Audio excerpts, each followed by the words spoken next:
Vamos a abrir al libro de Amós, capítulo número 2. El libro de Amós, capítulo número 2. Ahí estamos en el Antiguo Testamento estudiando el libro de Amós. Viene 2 libros antes de Jonás, así que si batalla para encontrarlo, encuentre Amós. Y ahí está antes del libro de Jonás, el libro de Amós. Ya este es nuestro mensaje número 4 del libro de Amós. Y hemos explicado que Amós es uno de los profetas, ¿cómo le llamamos? Profetas, ¿qué? Menores. ¿Y los profetas menores cuántos son? Como número, como 5, 7, 11, 12. 12 profetas menores. Vamos a estar estudiando varios de ellos a través del tiempo los miércoles. No son menores por su mensaje, son menores porque son libros más pequeños, menos estudiados y menos conocidos, pero todavía tienen un buen mensaje para nosotros. Así que la serie que estamos estudiando hemos llamado Batallas Espirituales en Tiempos de Prosperidad. Y hemos dicho eso porque la nación de Israel, en el tiempo que Amós está profetizando, está bien próspero. Tienen paz militar, tienen dinero, tienen religión, todo está yendo bien, pero están bien lejos de Dios. Pero ellos se han confiado que porque las cosas van bien, que Dios los está bendiciendo. Entonces Dios les manda un profeta llamado Amós para decirle, eso no es cierto, yo no los estoy bendiciendo, de hecho yo los voy a juzgar si no se arrepientan pronto de su pecado. Y esta noche vamos a empezar a ver el mensaje para ellos. Así que miren versículo 6 conmigo, Amós 2, y vamos a leer versículo 6 hasta el versículo 11 nada más. Miren aquí, Amós capítulo 2, versículo 6 hasta el 11. Así ha dicho Jehová, por 3 pecados de Israel, y por el 4, no revocaré su castigo, porque vendieron por dinero al justo y al pobre por un par de zapatos. Pisotean en el polvo de la tierra las cabezas de los desválidos y tuercen el camino de los humildes, y el hijo y su padre se llegan a la misma joven, profanando mi santo nombre. Ahora puede ver nomás estos 2 versículos que Israel no estaba haciendo las cosas bien. Estaban muy lejos de Dios y Dios está empezando a reclamarles por eso. Miren versículo 8. Sobre las ropas empeñadas se acuestan junto a cualquier altar, y el vino de los multados beben en la casa de sus dioses. Yo destruí delante de ellos al amorreo, cuya altura era como la altura de los cedros y fuerte como una encina, y destruí su fruto arriba y sus raíces abajo.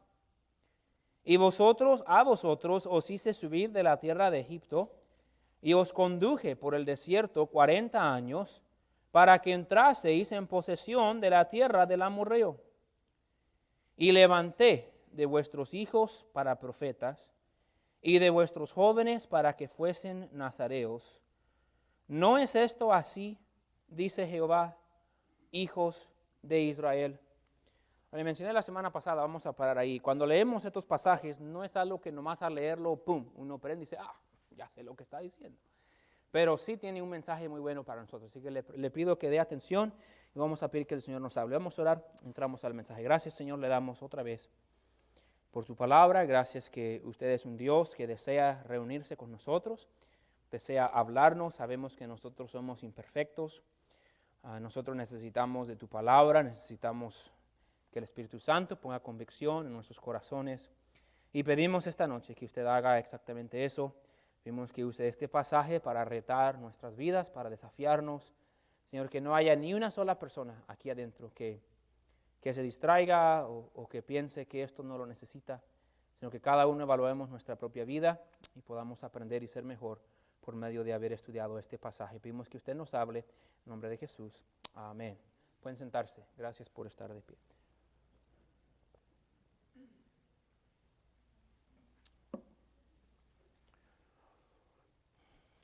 Amós es de la nación de Judá. Que ahora todos estos detalles los hemos cubierto, pero es importante repasarlo para recordarnos, así que espero que vaya agarrando todo junto. La nación de Judá son las dos tribus del sur que se dividieron después del reinado de Salomón. En la nación de Judá han estado reinando los hijos de David. Es una nación más pequeña, principalmente la tribu de Judá y la tribu de Benjamín.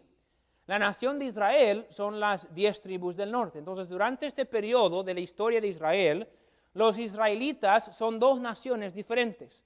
La nación de Judá, que se forma parte por solamente 2 tribus y son pequeños. La nación de Israel, que es más fuerte y más grande, que es 10 tribus de las 12. Amós es de Judá, pero es mandado por Dios a ir a predicar a la nación de Israel.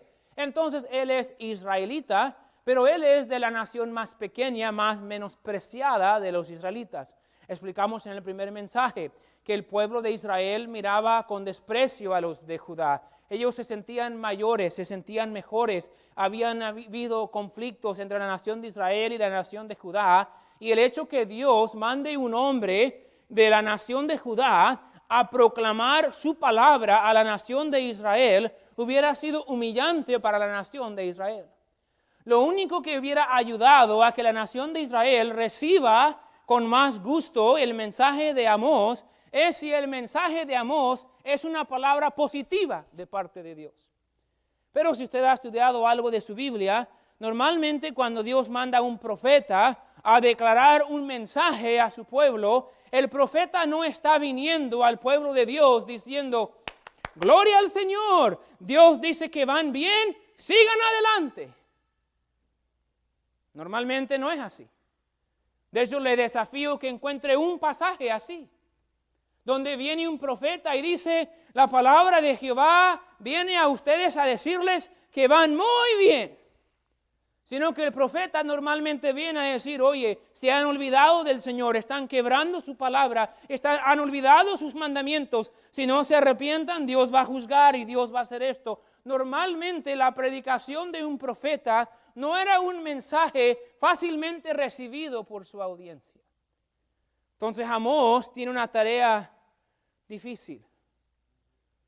Empieza la introducción del libro de Amós tranquilo.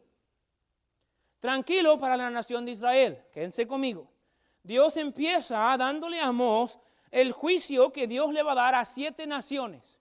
Entonces Amós empieza desde el capítulo 1, no vamos a ir a repasarlo, pero Dios dice, Dios va a juzgar a tal nación y a tal nación y a tal nación, y a cada una de las naciones Dios los iba a juzgar porque habían maltratado la nación de Israel. Entonces Dios está comunicando a la nación de Israel, estén tranquilos, estas naciones que a través de los años los han maltratado y los han esclavizado y los han perseguido y han matado a sus mujeres. ¿Se acuerdan que hablamos de la nación que entró en la tierra de Galaad y mató a espada a las mujeres embarazadas, metiendo su espada aún en su vientre? Y estas naciones habían sin duda perseguido en gran manera a la nación de Israel y a los inocentes. Y Dios dice, ellos han maltratado mi pueblo y yo los voy a juzgar por eso. Pero la 7ª nación era la nación de Judá. Y esto lo miramos la semana pasada. Y Dios dijo, la nación de Judá, son los primeros versículos de capítulo 2, yo la voy a destruir porque la nación de Judá se ha olvidado de mi palabra. Y lo que miramos la semana pasada es que Dios no solo juzga al incrédulo, no solo juzga al pagano, pero Dios juzga también a los suyos. Dios juzga también a su pueblo. Y aunque Dios iba a juzgar a los paganos por todos los pecados que ellos habían cometido, pecados viles de matar a huérfanos y a mujeres embarazadas y de tomar ciudades y vender hasta sus niños como esclavos, Dios iba a juzgarlos a ellos. Pero Dios dice, yo también los voy a juzgar a los de Judá, aunque son mi pueblo, porque ellos han menospreciado mi palabra, han ignorado mis mandamientos, han vivido una vida dándome la espalda a mí, y aunque ellos son mi pueblo, también los juzgaré.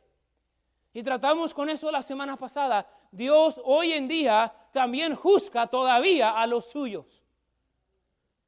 ¿Qué seríamos nosotros? Y muchas veces como cristianos decimos, mira ya la sociedad, que los homosexuales, que el aborto, que la violencia, que la falsa doctrina, que los musulmanes, que los mormones, que los ateos, que míralos, ay, ojalá Dios los castigue por lo que anden haciendo. pero párele ahí. Usted y yo no estamos inmunes al juicio de Dios solo porque somos hijos de Él. ¿Están conmigo? Algunos ya se están durmiendo y apenas empezamos. No somos inmunes al juicio de Dios solo porque somos pueblo de Él. Él tiene el mismo derecho de tratar con nuestro pecado como trata con el pecado de cualquier incrédulo. Dios odia todo pecado. Y lo está mostrando aquí. Ahora, esta noche, termina la introducción del libro de Amós y empieza Amós a llegar al cuerpo de su mensaje, que es dirigido a su audiencia verdadera, la nación de Israel. Entonces, desde versículos 6 en adelante, los israelitas antes de esto han estado aplaudiendo. ¡Yay! Dios va a juzgar a esa nación y a esa nación y a esa nación. Y Dios aún va a juzgar a los de Judá. Pero ahora Amós va a decir, y Dios también los va a juzgar a ustedes. Y esta octava nación, que realmente el resto del libro de Amós se trata de cómo Dios va a juzgar la nación de Israel. No era una tarea fácil para Amós. Tiene un mensaje de parte de Dios que no es muy agradable. Pero Amós estaba enfocado en obedecer a Dios y en motivar al pueblo de Dios que también fuera obediente a Dios. Agarre esto. Amós no estaba tratando de caerles bien a los israelitas. Amós no estaba tratando de entretenerlos o darles un mensaje de falsa esperanza. Amós no estaba tratando de darle un mensaje de prosperidad, que si ellos solamente pensaban positivo y creían en esto, miren lo que Dios les ha hecho. Dios les ha dado prosperidad, han tenido victoria sobre sus enemigos y mira la riqueza que tienen, que no se ha visto desde los días de Salomón, y miran sus actos religiosos. Escúcheme bien, si Amós hubiera sido un predicador común del día de hoy, Amós hubiera llegado y hubiera dicho, miren la bendición de Dios. Dios no quiere que tengan una casa con doble garage, Dios quiere que tengan una casa con triple garage. Dios no quiere que tengan una casa con 2 pisos, Dios quiere que tengan una casa con 3 pisos. Y Israel hubiera dicho, ¡woo! Amós hubiera tenido toda la oportunidad de llegar a Israel y decir, van bien, sigan adelante.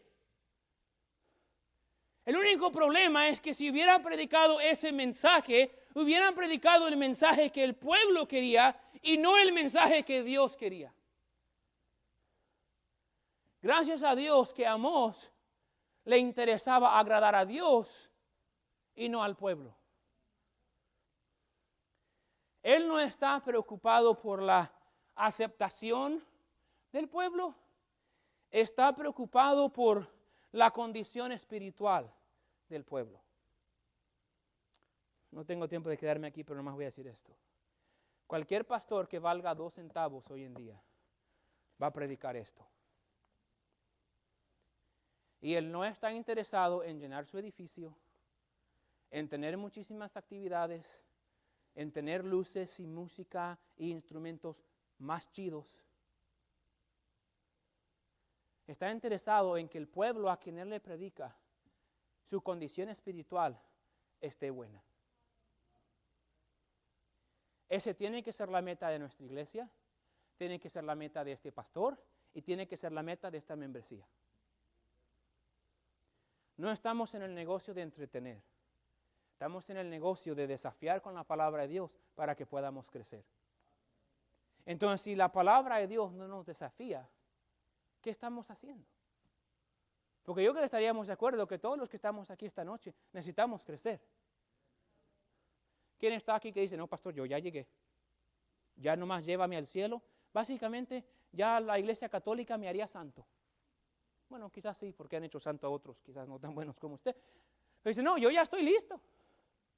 Nadie estamos ahí.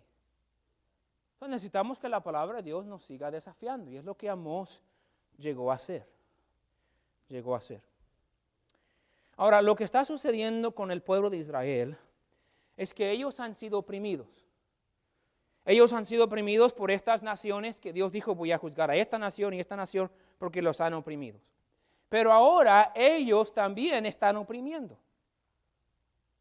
Entonces, ellos han sido oprimidos por las naciones paganas, pero Dios en estos versículos va a decir esto.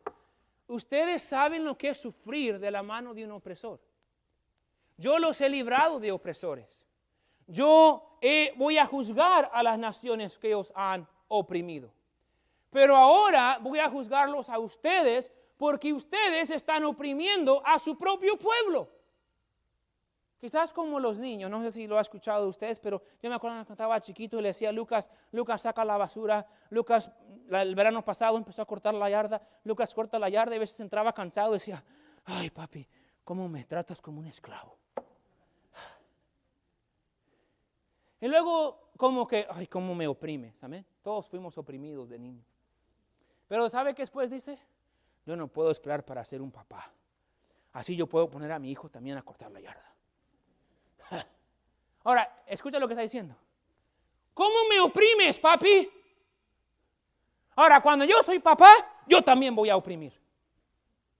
O estás en contra de la opresión o no estás en contra de la opresión. No puedes nomás estar a favor de la opresión cuando estás de un lado en vez de del otro. ¿Están agarrando la idea? Así le dice Dios a Israel. Ustedes han clamado a mí. Ustedes están contentos porque yo voy a juzgar a sus opresores. Pero ahora los opresores son ustedes. Cuando Dios trata con su pecado, quiero que me escuche, va a tratar un poquito con su adoración de dioses falsos y de ídolos, pero como va a ver en estos versículos, cuando Dios empieza a hablar de su juicio, Dios no está hablando de que Dios los va a juzgar por su idolatría o por sus buscar de dioses falsos. Dios básicamente dice esto, yo los voy a juzgar por cómo están oprimiendo a su prójimo. Una nación con una historia larga de haber sufrido opresión, ahora han llegado a ser los opresores de ellos mismos. ¿Están agarrando la idea? Ustedes fueron oprimidos por estas naciones y las voy a juzgar por lo que ellos les hicieron a ustedes. Pero ustedes están oprimiendo a su mismo pueblo y también los voy a juzgar a ustedes, porque así como ellos oprimieron al pueblo de Dios, ustedes también están oprimiendo al pueblo de Dios. El punto es este. Yo no quiero que mi pueblo sea maltratado, dice el Señor. Y ustedes están maltratando a mi pueblo. Miren versículo 6 y vamos a empezar a verlo. Así ha dicho Jehová, por 3 pecados de Israel y por el cuarto, no revocaré su castigo. Recuerden que esa frase la usa con cada nación, por 3 pecados y por 4. Por 3 pecados, nomás está mostrando esto. Han pecado continuamente. Yo les he tenido misericordia, yo les he tenido gracia, pero si sumas 3 y 4 llegas al número 7, que es el número de que algo que esté completo, y Dios dice, ya han completado, han llenado el vaso hasta completo, en que mi ira ahora los va a juzgar. Es tiempo de juicio. ¿Por qué los va a juzgar? Miren, sigan leyendo versículo 6. Porque vendieron por dinero al justo y al pobre por un par de zapatos. ¿Okay? Creo que esto lo podemos entender. Esto es lo que estaba pasando. Dios dice, yo los voy a juzgar porque ustedes han vendido como esclavos al justo. El justo significa que es inocente. ¿Okay? Lo que estaba pasando en aquel tiempo es esto. Si alguien tenía una deuda y la deuda era demasiado grande que no se podía pagar, llegaba el tiempo que tenía uno que vender a esa persona y a su familia como esclavos para pagar su deuda. Vemos ejemplos de eso aún en las historias de Cristo y en las parábolas de Cristo en el Nuevo Testamento. Pero lo que estaba pasando aquí es que el pueblo de Israel se había llenado de tanta avaricia, que cuando alguien ni siquiera tenía deuda, ellos estaban acusando falsamente al justo, por eso dice que han vendido por dinero al justo. No tenía deuda, no era deudor, no era culpable, era una persona inocente, pero ellos inventaban una deuda falsa para poder tomar a este hombre con su familia y venderlos como esclavos para sacar ganancia. Habían judíos que tenían dinero, judíos que tenían empresas, judíos que tenían mansiones, que iban y secuestraban a los pobres y decían que iban a venderlos por la deuda que tenían cuando ni siquiera tenían deuda. Su avaricia los estaba llegando a tal punto que estaban vendiendo a la esclavitud a su prójimo. No solo eso, si siguen leyendo, dice, y al pobre por un par de zapatos. Habían pobres que tenían una deuda tan pequeña que quizás era un par de zapatos. Pero por esa deuda tan pequeñita, en vez de tenerle misericordia, en vez de darle tiempo, en vez de hacer un poquito de arreglo para que pudieran pagar su deuda, los tomaban y los vendían como esclavos, aunque la deuda era pequeña, porque estaban motivados por su avaricia. Dios dice, están vendiendo a su prójimo a la esclavitud. No vamos a tomar el tiempo de meternos, pero Dios había dado reglas estrictas acerca de esto. Y nadie debía de vender a una persona en esclavitud por una pequeña deuda como un par de zapatos. Pero su avaricia y su falta de amor para su prójimo los llevó a hacerlo. Estaban maltratando al pueblo de Dios así como los paganos lo habían estado haciendo. Entonces Dios dice, por eso los voy a juzgar. Ustedes no están amando a su prójimo y una cosa sabemos, si uno no ama a su prójimo, no puede amar a Dios. ¿Está conmigo? Cristo dijo, ¿cómo vas a decir que amas a tu hermano, quien has visto? ¿Cómo vas a decir que amas a Dios, quien no has visto, cuando ni siquiera puedes amar a tu hermano, quien has visto? Dios lo dejó claro y dijo esto. Si tú dices amar a Dios y no puedes amar a tu prójimo, tú no amas a Dios. Entonces este pueblo estaba mostrando por su avaricia y por su maltrato el uno al otro, estaban mostrando que al que verdaderamente no amaban era Dios. Porque habían muchas reglas en el Antiguo Testamento acerca de amar al prójimo. Si tú pasabas por una vereda, por un campo y mirabas a un animal tirado ahí, tú tenías que parar y levantar aún al animal de tu vecino.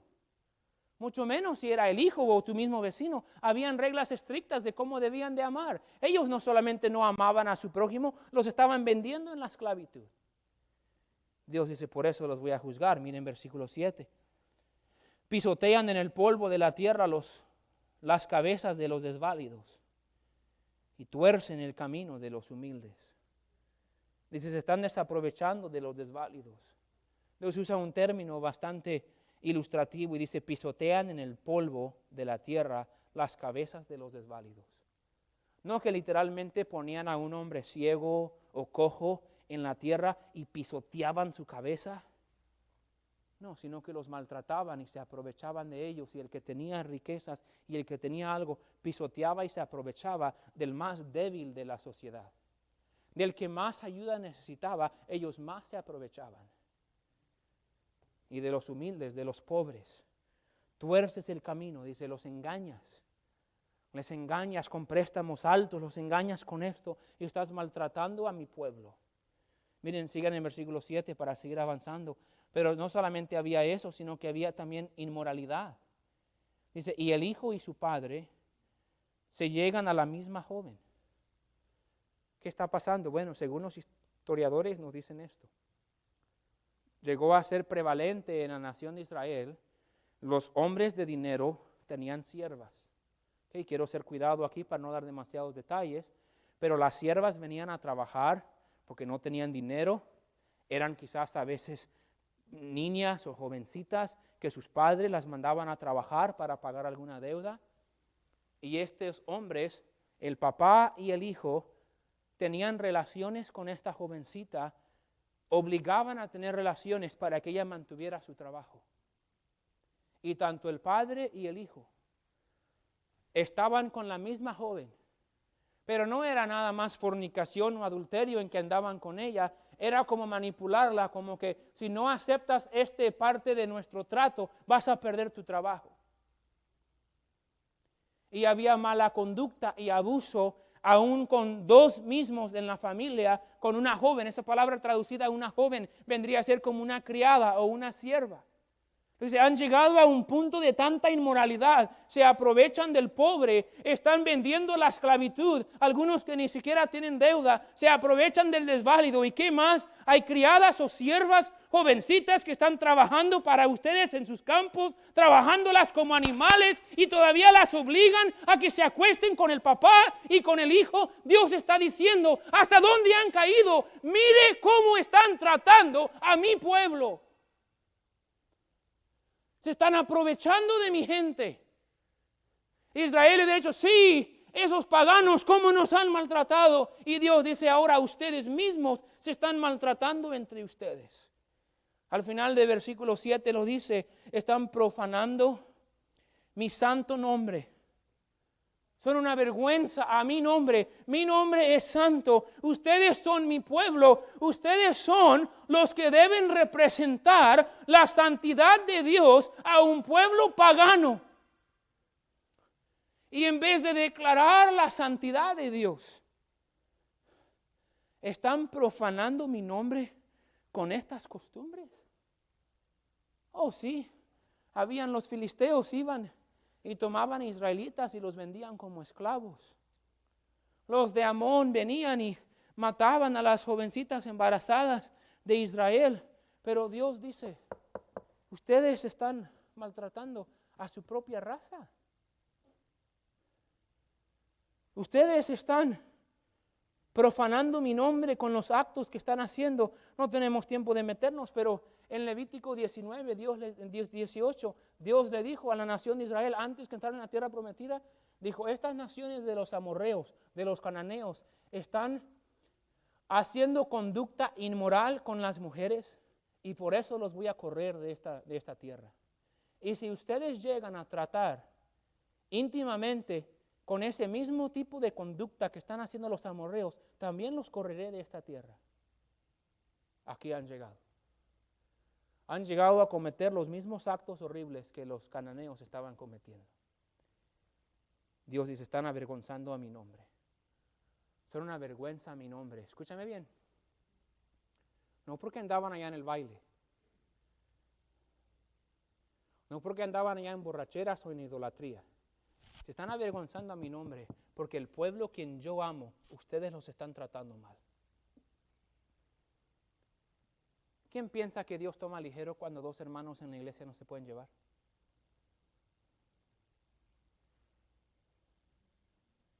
¿Quién piensa que Dios toma ligero cuando dos hermanas en la iglesia se odian? Cuando los jóvenes se atacan detrás de la espalda el uno al otro. Dios dice, es una profanación a mi nombre que ustedes están maltratándose entre mi propio pueblo. Proclamando amarme a mí, maltratando el uno al otro. Es una vergüenza a mi nombre santo, le dijo Dios. Es una vergüenza. No solo eso, son hipócritas. Miren versículo 8. Le dije que Amós no tenía un mensaje fácil a predicar. Dice, sobre las ropas empeñadas se acuestan junto a cualquier altar. Lo que no sé si están acostumbrados a la palabra empeñada, pero sería hoy en día como cuando vas al pawn shop y vendes algo que no tienes el dinero y te lo das. ¿Y cuántos pawn shops te dan lo que realmente vale? No, saben que necesitas dinero y te lo dan baratito. Entonces, esta gente estaban comprando en barato. Quizás les debían una deuda pequeña a la gente. Le debía $5. Y le demandaba como pago, dame esa chamarra que tienes, ese saco que vale $100, dámelo por esa deuda. No, pero esto vale más. No, dámelo. Y estaban empañando o sacando inmerecidamente de la gente sus ropas. Y luego con esas ropas entraban en el templo. Y sacaban esos sacos y los ponían en el piso delante del altar y se arrodillaban delante del altar a orar a Dios con ropas empañadas de los pobres, empeñadas, con ropas básicamente robadas. ¿Por qué? Porque no querían usar su ropa de lujo para poner en el piso. ¿Sí? Entonces entraban en la casa de Dios a rogar por misericordia cuando ellos le habían robado al que le debía cualquier deuda. Dios dice, son hipócritas. Son hipócritas porque vienen a adorarme. Con su mismo maltrato lo traen al altar. Si siguen leyendo versículo 8, dice, y el vino de los multados beben en la casa de sus dioses. Ok, les multan. Tú me debes, te voy a cobrar esto, te voy a cobrar. Y les multaban el mejor vino que tenían y se robaban el alcohol o las cosas que tenía esta persona pobre, cualquier cosa que tenía, los robaban y entraban en la casa de Dios. Puede imaginar, era como esto. Entraban y, trae saco nuevo. ¿A quién le quitaste esa? No, hombre, déjame te cuento. Aquí el vato que ve por allá en esa esquina me debía unos $5, pero sabe que tenía esa chamarra ahí de Coach que le había arreglado su abuelita hace 10 años. Y yo le dije, por esos $5 que me debes, me vas a dar esa chamarra de Coach. Y mírala, aquí la traigo. Era como su orgullo de quién podía engañar más a su prójimo. Venían con el vino. Yo me imagino que en aquel tiempo también el vino famoso era el Merlot. Como Merlot, pero con la T. No sé si sabían eso. Mi nombre es famoso. Y venían con el vino. ¡Wow! Ese vino, no, hombre, se la quité a la señora esa. No, me debía un poquito ahí, pero le dije que me diera eso. Y mira, aquí la traje para que festejemos aquí en nuestros templos. Dios dice, qué hipocresía. No solamente están maltratando a los demás y robándoles, pero están trayendo sus juegos a los altares. Se están burlando de mí. ¿Cómo habían llegado tan abajo? Miren versículo 9 porque nos explica. Dios dice, yo destruí de ellos al amorreo, cuya altura era como la altura de los cedros y fuerte como una encina, y destruí su fruto arriba y sus raíces abajo. Paren. Dios dice, ustedes están aprovechando del necesitado, los están vendiendo a la esclavitud. Están aprovechando tener relaciones con esas criadas porque necesitan el trabajo al punto de tener que sacrificar sus cuerpos para no perder ese trabajo. Están quitándole su ropa y su bebida únicamente para burlarse en mi casa. Ustedes están, escúcheme bien, están maltratando y aprovechándose del necesitado. Pero recuerden, dice Dios, cuando ustedes andaban de necesitado, ¿quién les ayudó? Dios dice, ustedes andaban de necesitado cuando entraron en esta tierra. ¿Se acuerdan esos amorreos que eran gigantes como los cedros? ¿Se acuerdan que ustedes dijeron que somos como langostas delante de ellos? Tenías necesidad como que alguien tumbara esos muros de Jericó. Tenías necesidad como que alguien parara ese sol y lo detuviera en el cielo. Tenías necesidad de que alguien te ayudara a cruzar el río Jordán. Cuando tú andabas necesitado, ¿quién te ayudó? Dice Dios. Yo. Ustedes saben lo que es ser pobre. Ustedes saben lo que es ser desválidos. Ustedes saben lo que es ser vagabundo. Ustedes saben lo que es no poder hacer nada. Yo no me aproveché de ustedes. Yo les di todo. Yo les di victoria sobre sus enemigos. Versículo 10. Y a vosotros os hice subir de la tierra de Egipto. Y si ustedes están vendiendo esclavos, ¿se acuerdan que ustedes eran esclavos? Quédense conmigo, ¿están viendo el mensaje de aquí? Ustedes eran esclavos y yo los libré. Yo los saqué de Egipto. Eran vagabundos en el desierto y por 40 años, y sigue leyendo el versículo 10, yo os conduje por el desierto 40 años. 40 años les di maná todos los días. 40 años les di agua. 40 años sus sandalias, que ni siquiera eran buenas, eran las chafitas de la pulga. Con esas sandalias, 40 años duraron en el desierto. Yo cuidé de ustedes. Yo los amé. Yo los protegí. No solo eso, se sigue leyendo el versículo 10. Yo les dejé que entraseis en posesión de la tierra del amorreo. Yo les di esta tierra. Ustedes no tenían ejército. Ustedes no sabían pelear. Yo les di estas ciudades. Oye, esa casa en que están viviendo, ustedes no la edificaron. Los cananeos dejaron las viñas y las ciudades y las casas bien bonitas y yo los saqué de aquí y ustedes heredaron todo. No solo eso, les di líderes espirituales, versículo 11, levanté de vuestros hijos para profetas y de vuestros jóvenes para que fuesen nazareos. Yo les di líderes espirituales para que los guiaran. Dice, no es así, dice Dios. Dios dice esto, escúcheme bien. ¿Cómo se han olvidado de cuando ustedes eran necesitados? Y ahora quieren aprovecharse del necesitado. Hermanos, Dios ha estado con nosotros en nuestro tiempo de necesidad. Cada uno de los que estamos aquí hemos tenido tiempos de necesidad.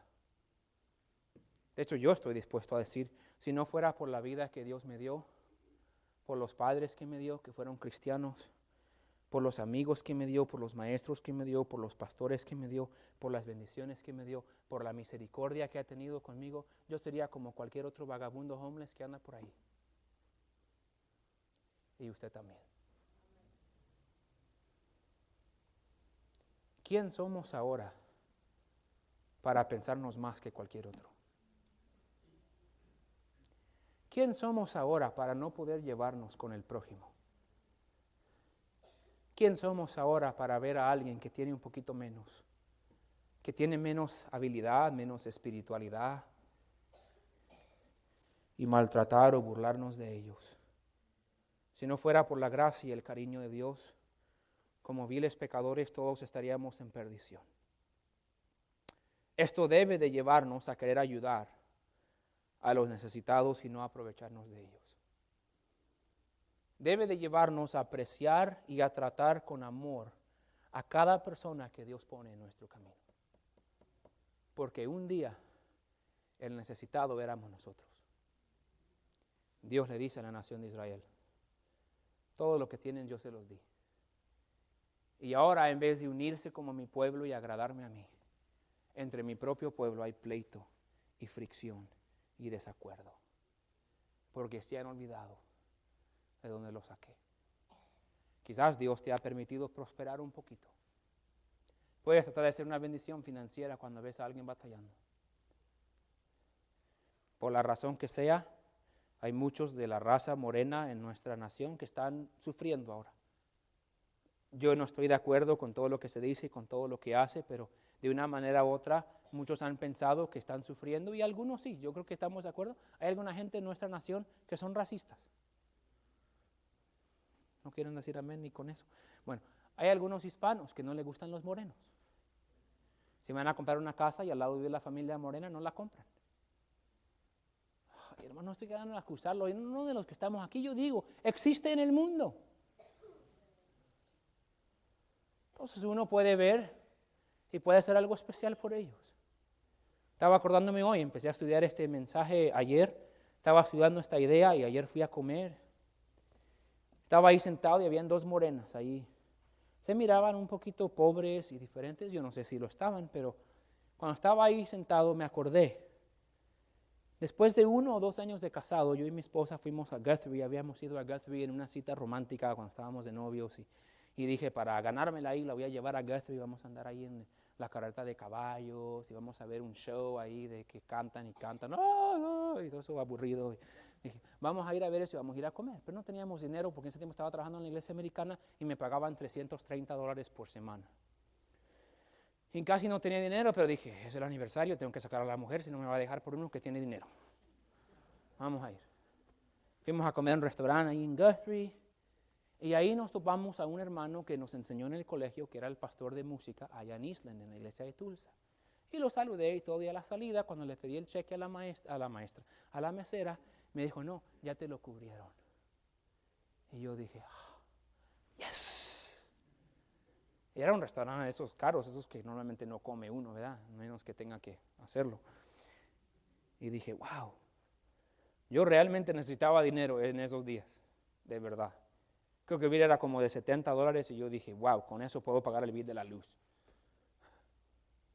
Ahora, en ninguna manera soy rico, pero justo esta semana pasada una familia de la iglesia, en amor, nos dio una tarjeta con un poquito de dinero adentro. Y dije, wow, qué bendición. Entonces, ayer que estaba en el restaurante, le dije a la mesera, dame el ticket de esas señoras, te lo voy a pagar. Y se lo pagué. Salí más contento que aquel día cuando me lo pagaron a mí. Ni las conozco, ni me conocen, ni jamás las voy a volver a ver y nunca van a saber quién se las pagó. Pero se sintió bien. Porque alguien fue de bendición para mí en aquellos días y aún todavía gente sigue de bendición para mí. Y yo puedo tomar lo que Dios me ha dado a mí y no aprovecharme de los demás. No maltratar a los demás, sino buscar tomar lo que Dios me ha dado a mí y ser de ayuda y bendición a los demás. Si es dinero, si es habilidad, si es con tus palabras, entendamos, hay gente necesitada en nuestra iglesia, en nuestra sociedad. No busquemos aprovecharnos o maltratarnos o hablar mal, busquemos ser de bendición para ellos. Porque Dios ha sido de bendición para nosotros. Vamos a ponernos de pie.